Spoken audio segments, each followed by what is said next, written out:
नमस्कार दोस्तों, exam toppers अड्डा में आपका हार्दिक स्वागत है। प्रश्नों की माध्यम से जितने भी अनुसूचियों से संबंधित जितने भी तथ्य हैं इस भाग में कवर होंगे, जो कि आपकी परीक्षा के लिए बहुत ही महत्वपूर्ण है। दोस्तों, हमारा जो पहला प्रश्न है, भारतीय संविधान की निम्न दी गई अनुसूचियों में से कौन सी एक राज्य के नामों की सूची तथा उनके राज्य क्षेत्रों का ब्यौरा देती है? दोस्तों, ऑप्शन आपके सामने है, पहली, दूसरी, तीसरी, चौथी। तो दोस्तों, इसका सही आंसर है पहली अनुसूची। दोस्तों, पहली अनुसूची से संबंधित कुछ और जो तथ्य हैं, भारतीय संविधान में जो पहली अनुसूची है, इसके अंतर्गत 28 राज्य और 8 केंद्र शासित प्रदेशों का उल्लेख किया गया है। किसी भी नए राज्य का उल्लेख या किसी केंद्र शासित प्रदेश के निर्माण के लिए पहली अनुसूची में संशोधन करना पड़ता है। दोस्तों, संविधान के 69वें संशोधन के द्वारा दिल्ली को राष्ट्रीय राजधानी क्षेत्र का दर्जा दिया गया। दोस्तों, अगर हम बात करें दूसरी अनुसूची की, तो भारतीय संविधान की दूसरी अनुसूची में पदाधिकारी कौन कौन से? राष्ट्रपति, राज्यपाल, लोकसभा अध्यक्ष, उपाध्यक्ष, राज्यसभा के सभापति, उपसभापति, विधानसभा अध्यक्ष, उच्च न्यायालय एवं सर्वोच्च न्यायालय के न्यायाधीश, कैग आदि को प्राप्त होने वाले वेतन, भत्ते और पेंशन का उल्लेख किया गया है। अगर हम इसी बात को संक्षिप्त में समझे तो विभिन्न पदाधिकारियों के वेतन, भत्ते और पेंशन का इसमें उल्लेख किया गया है। दोस्तों, हम अपने अगले प्रश्न पर आते हैं। भारत के संविधान की चौथी अनुसूची क्या विवेचित करती है? दोस्तों, भारतीय संविधान की जो चौथी अनुसूची है वो राज्यसभा में स्थानों का आवंटन से संबंधित है। तो दोस्तों, इसका पहला विकल्प जो है वो सही हो जाता है। दोस्तों, चौथी अनुसूची में और क्या चीज है कि जितने भी भारतीय संविधान की चौथी अनुसूची में राज्यसभा में विभिन्न राज्यों से सीटों का निर्धारण किया गया है।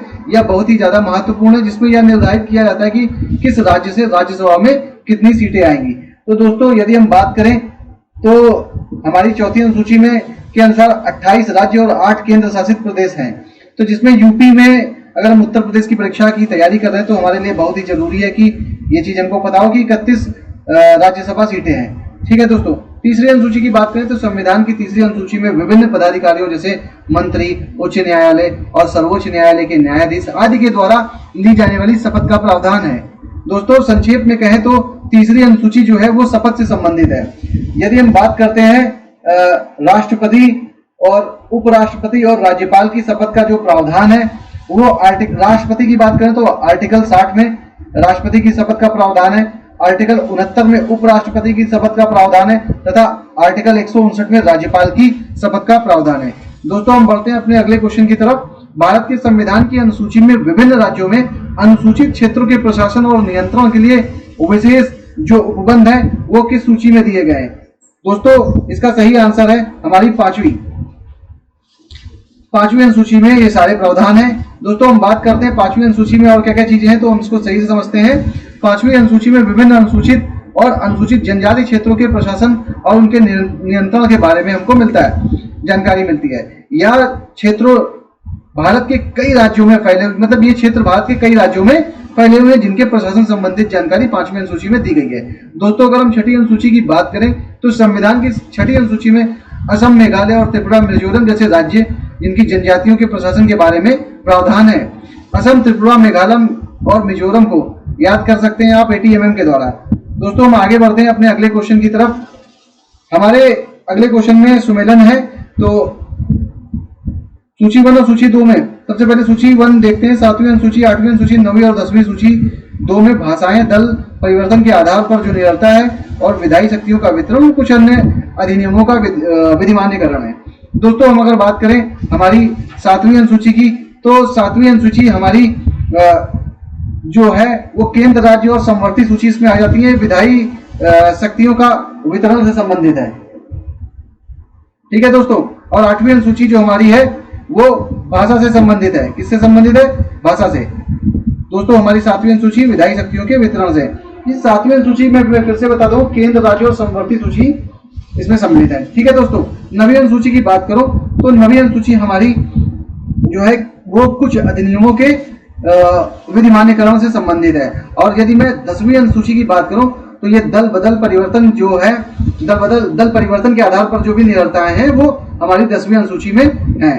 दोस्तों अगर कुछ और जानकारी देखें 7वीं अनुसूची से संबंधित, तो संविधान की 7वीं अनुसूची में केंद्र और राज्यों के बीच विभिन्न शक्तियों के बंटवारे के बारे में जानकारी मिलती है। मैंने बता दिया है 7वीं अनुसूची में 3 सूचियों का प्रावधान किया गया है, जो कि संघ सूची, राज्य सूची और समवर्ती सूची है। दोस्तों हम बात करते हैं 8वीं अनुसूची की, तो संविधान की 8वीं अनुसूची में भाषाओं का उल्लेख किया गया है। वर्तमान में कुल 22 भाषाएं शामिल हैं।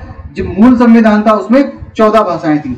दोस्तों अगर हम बात करें इसमें थोड़ी और अतिरिक्त जानकारी की, तो 1967 में 21वें संविधान संशोधन के माध्यम से सिंधी भाषा को जोड़ दिया गया। दोस्तों अगर हम और देखें तो 1992 में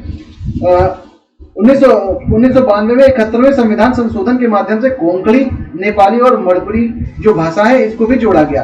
फिर 2004 में 92वां संशोधन हुआ, जिसमें संथाली, डोगरी और मैथिली तथा बोडो भाषा को जोड़ दिया गया। दोस्तों हम अगले प्रश्न पर आते हैं। भारतीय संविधान की 10वीं अनुसूची का संबंध किससे है? तो दोस्तों 10वीं अनुसूची द से 10वीं दा से दल, तो दल बदल प्रतिरोधी विधायन से संबंधित है। दोस्तों यहाँ पर हम बात करते हैं तो पंचायती राज से। दोस्तों पंचायती राज हमारा 11वीं अनुसूची है, इसकी जानकारी हम आगे आपको दे रहे हैं। सबसे पहले हम 9वीं अनुसूची को समझ लेते हैं। तो 9वीं अनुसूची जैसा कि मैंने बताया था कि इसमें न्यायालय में इसमें वर्णित जितने भी विषय हैं उन सारे विषयों को न्यायालय में कोई चुनौती नहीं दी जा सकती है। तो इसको समझते हैं संविधान की 9वीं सूची। ये हमारा पहला संविधान संशोधन के द्वारा जोड़ी गई थी। ठीक है दोस्तों, इसमें भूमि या संपत्ति के अधिग्रहण का उल्लेख किया गया है। दोस्तों हम 10वीं अनुसूची की बात करें तो संविधान की 10वीं अनुसूची 52वां जो संविधान संशोधन 1985 था उसके माध्यम से जोड़ी गई है। इसमें दल बदल से संबंधित सारे प्रावधान है। दोस्तों हम अपने अगले प्रश्न पर आते हैं। संविधान की 11वीं अनुसूची मैंने बताया था पंचायती राज व्यवस्था से संबंधित है, इसको यहीं पर तैयार कर लें।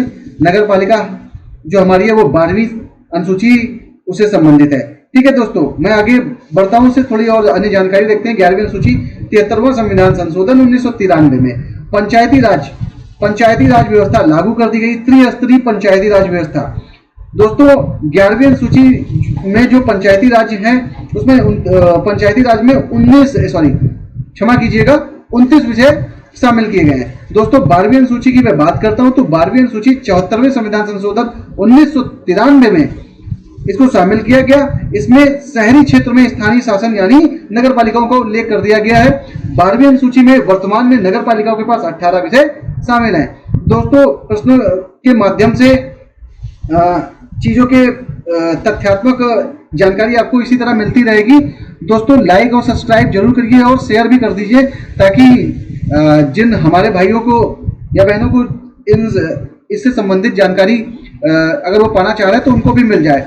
तो दोस्तों हम इसी के साथ अगले वीडियो में प्रश्नों के माध्यम से आपको तथ्यात्मक जानकारी देंगे, ताकि आपके प्रश्न भी कवर हो जाए और साथ में आपको एग्जाम में आसानी से प्रश्नों को हल करने में कोई कठिनाई ना हो।